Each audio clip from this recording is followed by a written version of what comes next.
Iwaya is located in the center of Yaba LCDA under Lagos Mainland Local Government Area. It is about 1,258 meters long. Iwaya is strategically located and it is easily accessible, having neighboring areas like Unilag, Onike, Makoko, Sabo. It is very close to the lagoon where fishing activities take place and have a canoe station that transports people to the island. It is now a total disaster, begging for government attention for reconstruction of roads, drainages, etc. According to our interview with the Babagunwa of Iwaya land, he said Iwaya yesterday looks the same as Iwaya of today because most of the houses in the main Iwaya community are still the same and the government did not have anything to do, while few have been rebuilt by developers for student hostels or property owners, and this gives rise to increase in rents. The gutter, which was dualized during the former governor Lateef Jakonde administration, is now a shadow of its former self. The canal is also a critical path because it links Unilag and Makoko to Third Mainland Bridge. Banks, hotels, and other office properties have been affected by the canal on this road, which means its deplorable state will adversely affect the profitability level due to inadequate infrastructure and inaccessibility. Our team interviewed a resident of the area who has been living there for over a decade with a vast knowledge of the happenings and recent developments of the Iwaya community as regards rent and housing in general. And here is what he had to say. Iwaya is an old community. Over the years, some houses have been sold, demolished, and rebuilt. And some people have been living in the same neighborhood for over 20 years. How comparable is the rent back then to what is being paid now? Things have become expensive over the years, especially with the influx of students from University of Lagos. During the Shagari regime, you see wooden houses going for 500 and the one of concrete going for 1,000.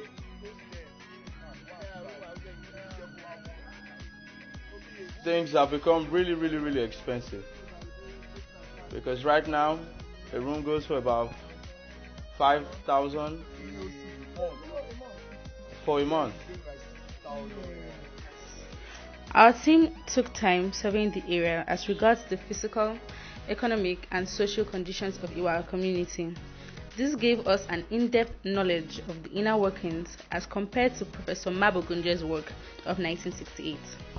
We took time to visit the High Chief of Iwaya, and here's what he had to say about Iwaya of previous times compared to the present. So you've been in charge of Iwaya community?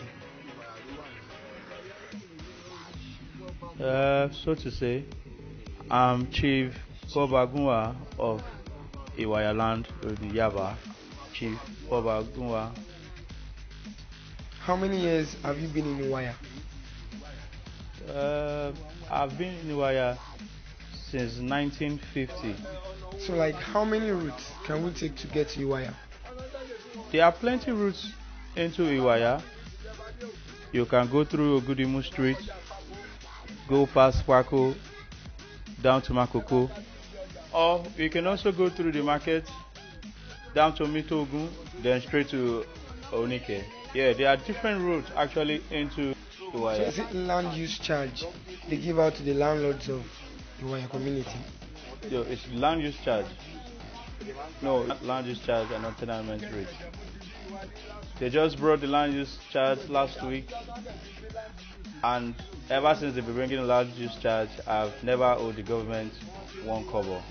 I always keep my payments up to date. So since year 1963,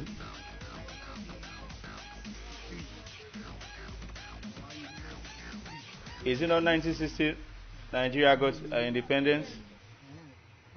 And I've been here since 1950. No, not this house specifically. So in year 1960, how much do they rent house in Iwaya community then? In 1960, rent was 5 shillings.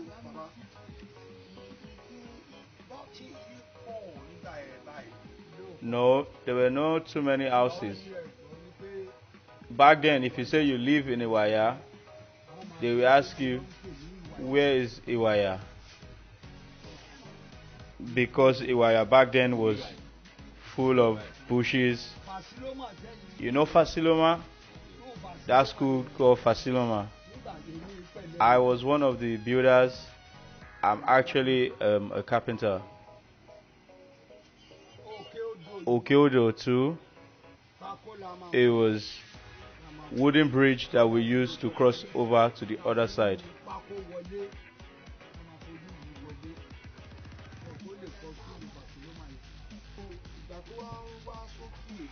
So when development came to Iwaya in 1970, how was this place then? In 1970, when development came, there were a lot of improvements in the community.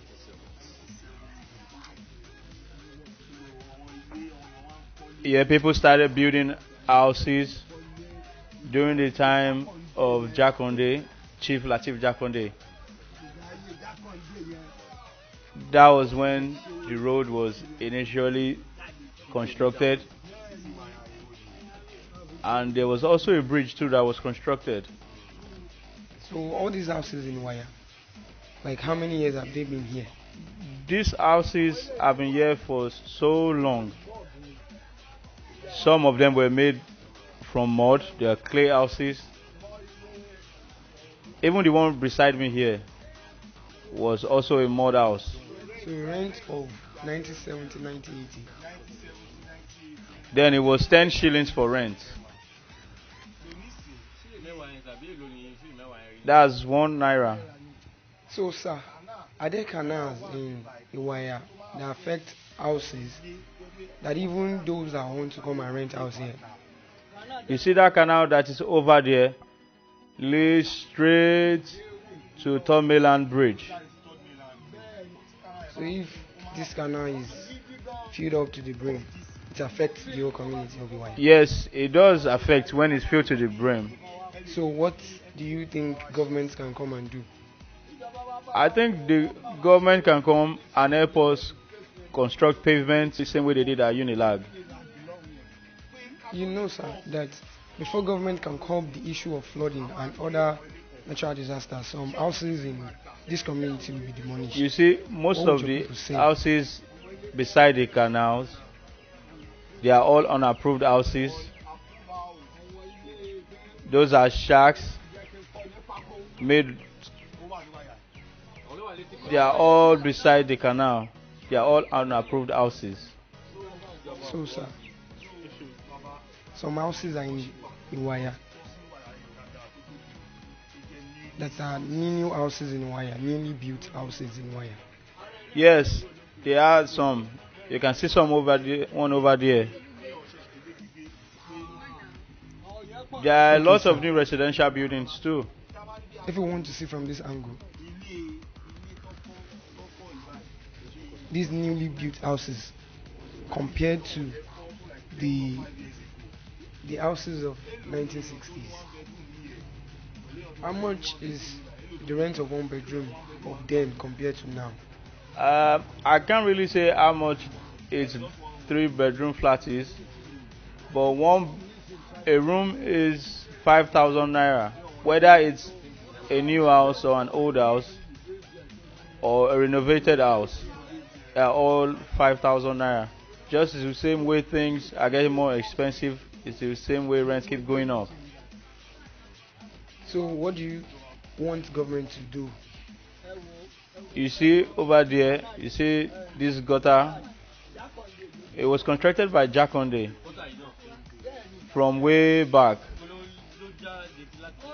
and it leads straight to the canal, and it comes directly from Balogun. It was when uh, got damaged, that we in the community we raised funds to repair it.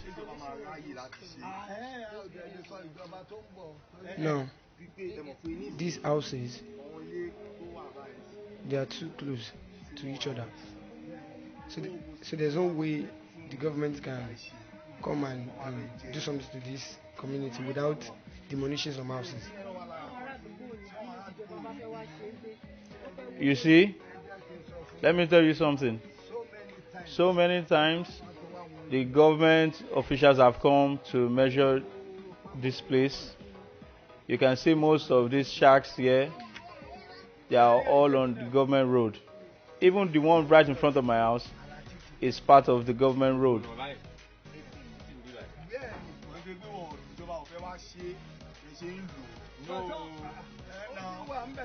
It has been there for a long time, but if the government comes today and say they want to construct a road, I have no objection whatsoever.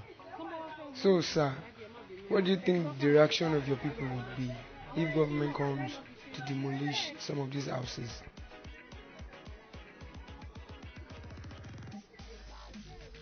We all know that whenever the government comes to demolish, that we cannot object to it. Wherever they want to construct a road, we have no objection whatsoever. Just like my father's house that is down the road, I remember there was a well there. And when the government came and said they want to construct a road, he said they should go ahead regardless of what damage they might cause to his house. So what you are saying, sir, is that your people are fully prepared and ready. That if the government comes to repair the road, which will result to demolition of some houses, it won't come as a surprise to them. Yes, we have no objection whatsoever. We are fully ready for any demolition exercise by the government.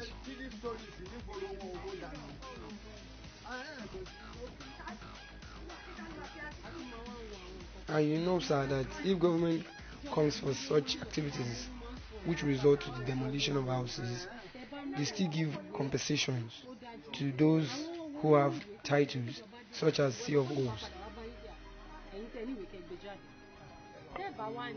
Oh well, in this Iwaya, I can't tell for sure how many people have got C of O's or titles to their lands or houses. So, sir, what help do you want the government to render to the community? You see, the major help that the government can render to us is to help us construct good roads to make accessibility easier. Just like on the main road, before you get to Onike, you can see that all the roads are now very bad. The KBAC pleaded to the government, but they kept promising up until now. They've still not come to do it. Even the one that was done at Omitogun is all bad because they use substandard materials. All the roads are bad. Thank you so much, sir. We really appreciate your time, sir. Thank you for the time. For this, God will bless you for it. After our interview with Chief Bobagunwa of Iwaya community, we came to a realization that the physical condition of Iwaya is just as Professor Mabogunje described it in 1968. The road network, electricity, water, telecommunication, and drainage system is still squalid. The social condition, such as schools, spaces, Iwaya waterfront, health center, are still in deplorable states. The economic growth of Iwaya is dependent on the residential buildings, retail shops, and trading activities in the area. The situation in Iwaya calls for partly rehabilitation and total clearance depending on the level of decadence from street to street. In order to eliminate substandard condition in Iwaya and get rid of dilapidated and derelict buildings, the redevelopment and rehabilitation option of urban renewal strategy is canvassed. This would help to create new housing opportunities, redevelop vacant, deteriorated and underutilized properties, improve public safety, community facilities, and enhance the general aesthetic of Iwaya.